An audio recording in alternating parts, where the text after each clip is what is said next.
कहानी की शुरुआत में हम एक छोटे से इंसान को देखते हैं जो पागलों की तरह भाग रहा होता है और रास्ते में जो भी चीजें आती है उसके छूने से वो फ्रीज हो जाती है।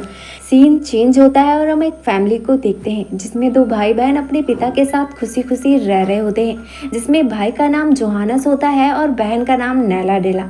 इनकी एक प्यारी सी कैट भी है जिसे जोहानस की बहन ने बड़े ही प्यार से पाला होता है। वो कैट एक टनल के होल में घुसने लगती है, इसी वजह से जोहानस उस होल को बंद कर देता है। आगे दिखाया जाता है कि जोहानस के फादर जब बाहर घूम रहे होते हैं तभी उन्हें उनका फ्रेंड आर्थर मिलता है जो कि एक पोयम राइटर है जिसकी बुक्स भी प्रकाशित होती हैं। यहाँ जोहानस के फादर से वो अपनी प्रॉब्लम शेयर करता है कि मेरी किताबें बिक ही नहीं रही हैं और ना ही लोगों को पसंद आ रही हैं, कहीं मैं बर्बाद तो नहीं हो जाऊंगा। वहीं आर्थर एक लेडी को पसंद करता था जिसके लिए ही वो सारी पोयम लिखता था, जिस पर जोहानस के फादर उसे एडवाइस करते हैं कि जाकर उससे अपने दिल की बात कह दो, पर आर्थर चाहकर भी उससे अपने दिल की बात नहीं कह पाता। सीन चेंज होता है, हम जोहानस के फादर को देखते हैं जिनसे उनके बच्चे पूछ रहे होते हैं कि इस बार क्रिसमस हॉलीडे वो कहाँ मनाएंगे, पर वो मना कर देते हैं और कहते हैं कि हम इस बार क्रिसमस हॉलीडे घर पर ही सेलिब्रेट करेंगे। वहीं हम जोहानस को देखते हैं जो किचन में पानी पीने के लिए जाता है, पर किचन में थोड़ी हलचल थी। जब वो वहाँ देखता है तो उसे एक छोटा सा इंसान दिखता है जिससे जोहानस डर के चिल्लाता है। उसकी आवाज़ सुनकर उसके फादर और उसकी बहन वहां आ जाते हैं। जोहानस उसके फादर से कहता है कि मैंने यहाँ एक छोटे से इंसान को देखा है, जिस पर उसके फादर यहाँ वहाँ देखने लगते हैं। जब उन्हें कुछ नहीं दिखता तो उसके फादर उससे कहते हैं कि यह तुम्हारा भ्रम होगा या कोई चूहा यहाँ आया होगा। दोनों उसकी बातों पर ट्रस्ट नहीं करते और वो बार बार यही कह रहा होता है कि मैंने यहाँ सच में एक छोटा सा इंसान देखा था। अब हमें रात का सीन दिखाया जाता है जहाँ सभी लोग सोने चले जाते हैं, पर जोहानस को खुद पर यकीन था तो वो जाकर फिर से किचन में चेक करता है तो वहाँ देखता है कि उसकी कैट किसी पर हमला कर रही होती है। तभी वहाँ एक शाइनिंग लाइट दिखती है जिसकी वजह से कैट फ्रीज हो जाती है। पास का ही पेड़ हिलडुल रहा होता है और जब जोहानस वहाँ देखता है तो उसे वही छोटा इंसान दिख जाता है और वो भागने की कोशिश करता है, पर जोहानस उसे जार में कैद कर लेता है। अब जोहानस उसे शांत होने को कहता है कि वो उसे कोई भी नुकसान नहीं पहुंचाएगा। अब जोहानस उसे फ्री कर देता है, जहां जोहानस उससे पूछता है कि तुम कौन हो और कहां से आए हो, जिस पर वो छोटा इंसान खुद को इंट्रोड्यूस करता है कि उसका नाम विप्लाला है। मैं एक टनल के रास्ते यहाँ गलती से पहुंच गया और जब मैं किचन में था तो इस मॉन्स्टर ने मुझ पर हमला कर दिया। जिस पर जोहानस विप्लाला से कहता है कि ये कोई मॉन्स्टर नहीं है बल्कि हमारी कैट है, ये तुम्हें कोई नुकसान नहीं पहुंचाएगी, इसलिए जल्द से जल्द इसे ठीक कर दो। यहाँ विप्लाला उसे ठीक करने के लिए मैजिक का इस्तेमाल करता है, पर वो कैट ठीक होने की बजाय पत्थर में तब्दील हो जाती है। यहाँ निराश होकर विप्लाला उससे कहता है कि मेरा मैजिक पर कोई कंट्रोल ही नहीं है, कभी चलता है तो कभी चलता ही नहीं। तभी किचन में उसके डैड आने लगते हैं, इसलिए वो कैट को वहीं छुपाकर चुपचाप अपने रूम में आ जाता है और साथ में विप्लाला को भी ला लेता है। अब दोनों साथ में ही सो जाते हैं। सुबह जब जोहानस सोकर उठता है तो विप्लाला उसे कहीं नजर नहीं आता, तो वो फिर से किचन में चेक करता है तो उसे विप्लाला एक पीनट बटर के जार में दिखाई देता है जिसे खाते हुए वो उसमें ही डूबा हुआ था। इसके बाद जोहानस उसे नहलाता है, उसके कपड़े क्लीन करता है और उसे अच्छे से तैयार कर देता है।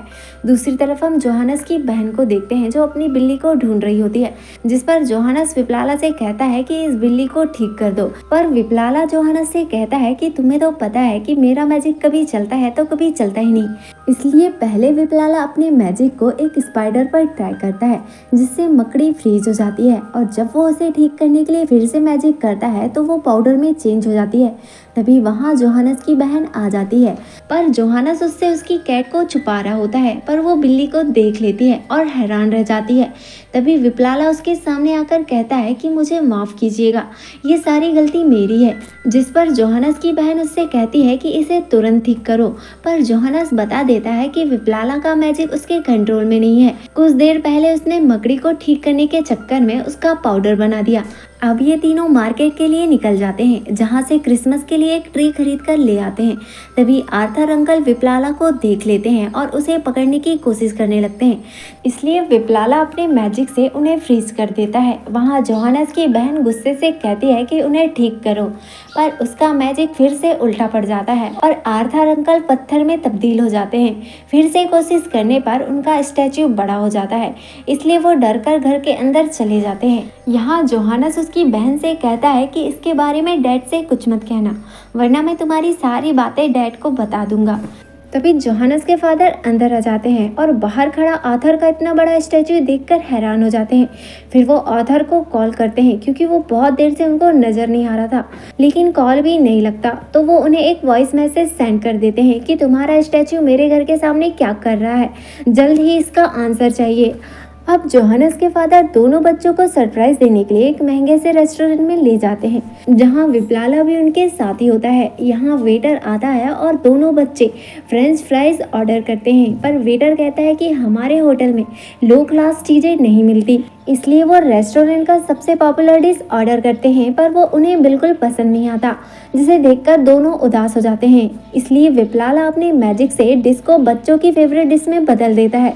तभी वहाँ वेटर आ जाता है और कहता है कि यहाँ बाहर की चीज़ें लाना अलाउड नहीं है, जिस पर जोहानस के फादर कहते हैं कि हमने कोई भी चीज़ बाहर से नहीं लाया है। यहाँ कन्वर्सेशन के दौरान उनका हाथ एक वेटर पर लग जाता है, जिससे सारे नूडल्स एक लेडी के ऊपर गिर जाते हैं। इसके बाद वेटर तीनों को एक रूम में लॉक कर देता है और पुलिस को कॉल कर देता है। इसलिए विप्लाला डैड के सामने भी आ जाता है, जिस पर वो भी हैरान हो जाते हैं। यहाँ डैड कहते हैं कि हमें इस प्रॉब्लम से बाहर निकालो, तो वो तीनों को भी खुद के जैसे छोटा कर देता है। जब वहाँ पुलिस आती है तो उन्हें कोई भी नजर नहीं आता, क्योंकि वो कहीं छुप जाते हैं। इससे वेटर भी हैरान हो जाता है और पुलिस वहाँ से चले जाती है। पुलिस के जाने के बाद ये लोग बाहर आ जाते हैं और रेस्टोरेंट से बाहर निकल जाते हैं। अब डैड विप्लाला से कहते हैं कि उन्हें दोबारा ठीक कर दो, जिस पर दोनों बच्चे बता देते हैं कि विप्लाला अपने मैजिक पर अच्छे से कंट्रोल नहीं कर पाता। वो अपने डैड को सारी सच्चाई बता देते हैं कि बाहर जो आर्थर का स्टैचू है वो आर्थर ही है, जो ठीक करने पर पत्थर में तब्दील हो गए। अब डैड सबको घर चलने के लिए कहते हैं, पर रास्ते में इन्हें बहुत ठंड लगने लगती है क्योंकि वो बहुत छोटे हो चुके थे। डैड उससे बार बार ठीक करने के लिए कहते हैं, पर विप्लाला कहता है कि मैंने तुम्हें ऐसा किया है तो मैं ही तुम्हें ठीक कर सकता हूँ, कोई दूसरा नहीं। ठंड से बचने के लिए वो एक ग्रोसरी स्टोर में घुस जाते हैं, जहाँ का खाना खाकर वहीं सो जाते हैं। रात में जब नींद उठती है तो विप्लाला जोहानस को सच बता देता है कि मैं अपनी दुनिया में वापस नहीं जाना चाहता, क्योंकि सभी वहाँ मेरा मजाक उड़ाते थे, क्योंकि मैं सही से जादू नहीं कर पाता। अगली सुबह जब उठते हैं तो टीवी पे आर्थर का स्टैचू वाली न्यूज़ देखते हैं, जिसे तोड़कर हटाना चाहते थे क्योंकि उसकी वजह से ट्रैफिक जाम हो रहा था। इसलिए डैड उससे कहते हैं कि हमें घर जाकर अपने दोस्त को बचाना होगा। तभी वहाँ दुकान की ओनर और उसका पोता आ जाता है, जिसके पास एक रोबोटिक कार है। वो दोनों उन्हें ना देख पाए इसलिए वो एक जगह पर छुप जाते हैं, लेकिन विप्लाला उस लड़के के सामने आ जाता है और कहता है कि हिम्मत है तो मुझे पकड़ कर दिखाओ। जिसके बाद वो लड़का गाड़ी विप्लाला के पीछे दौड़ाने लगता है और विप्लाला गाड़ी को एक कोने में ला लेता है, जिससे सभी उसकी गाड़ी को पकड़ लेते हैं। इसलिए वो लड़का उसे नहीं निकाल पाता और रिमोट वहीं फेंककर चले जाता है। तब ये लोग उस रिमोट को कार के ऊपर बांधकर कार में बैठकर निकल जाते हैं। विप्लाला उल्टी सीधी डायरेक्शन में गाड़ी भगाया जा रहा था क्योंकि उससे गाड़ी संभल ही नहीं रही थी। तभी वो गाड़ी को एक गार्डन में ले आता है, जिसे एक डॉगी पकड़ लेता है।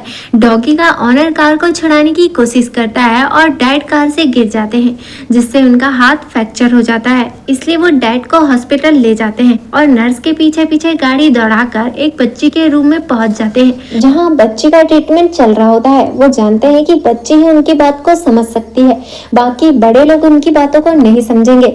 इसलिए जब नर्स वहाँ से चले जाती है तो वो बच्ची के सामने आ जाते हैं। पहले तो बच्ची डर जाती है, फिर वो समझ जाती है। जब डॉक्टर बच्ची को चेक करने के लिए आते हैं तो बच्ची उनसे कहती है कि मैं आपसे अकेले में बात करना चाहती हूँ, पर इसके बारे में किसी से कुछ मत कहना। फिर वो बच्ची इन छोटे इंसानों को दिखा देती है, जिससे डॉक्टर काफी हैरान हो जाते हैं, पर इनकी बातें समझ जाते हैं और डैड का इलाज भी कर देते हैं और उनके हाथों में प्लास्टर लगा देते हैं। रात में जब सब सो रहे होते हैं तो जोहानस विप्लाला से कहता है कि हमें आर्थर को ठीक करना होगा, वरना वो लोग उसके स्टैचू को तोड़ देंगे। इसलिए बच्ची के नाम से एक पिज्जा ऑर्डर कर देते हैं। जब जोहानस की सिस्टर उठती है तो वो देखती है कि जोहानस वहाँ नहीं है, जिस पर वो डैड से कहती है कि हम जोहानस को ऐसे अकेले नहीं छोड़ सकते, वो जरूर घर गया होगा। इसलिए बच्ची के साथ नीचे आ जाते हैं, जहां बच्ची कहती है कि पिज्जा मैंने ही मंगाया था। ये लोग जोहानस और विप्लाला को देख लेते हैं। क्योंकि वो दोनों पिज्जा वाले की गाड़ी में ही जाने का डिसाइड करते हैं। डैड और उसकी सिस्टर उसे बुला लेते हैं कि हमें ऐसे अकेले छोड़कर मत जाओ, इसलिए जोहानस गाड़ी से कूद जाता है और विप्लाला कूदने ही वाला होता है पर गाड़ी निकल जाती है। अब बच्ची तीनों को यहीं छोड़ देती है। यहाँ जोहानस कहता है कि हमें विप्लाला पर ट्रस्ट करना था, तभी तो उसका कॉन्फिडेंस बढ़ेगा और वो मैजिक सही से कर पाएगा।